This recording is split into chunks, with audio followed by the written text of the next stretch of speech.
kimoja. Kusema vijana wamenunuliwa ili kuandamana si sahihi. Wamehamasishwaje, hiyo ni agenda nyingine.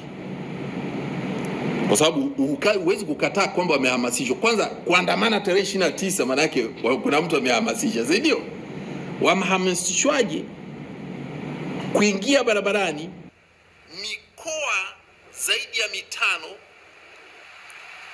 mazingira ya wilaya vile vile, unachukua wilaya ya Tunduma, Tarime, Katoro,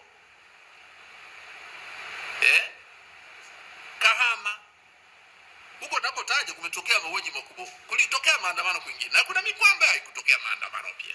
Lakini mikoa unataja Dar es Salaam, Arusha, Mwanza, Mbeya, na Geita, unapotaja mikoa. Lakini wilaya ndio hizo unazoziona, hizo zimetokea. Na huko kumetokea mauaji ya watu mamia.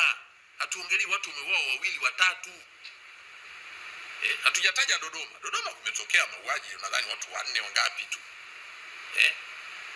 Lakini mauaji makubwa kiasi hiki, useme mtu amehongwa aandae maandamano. Vijana si wajinga kiasi hicho.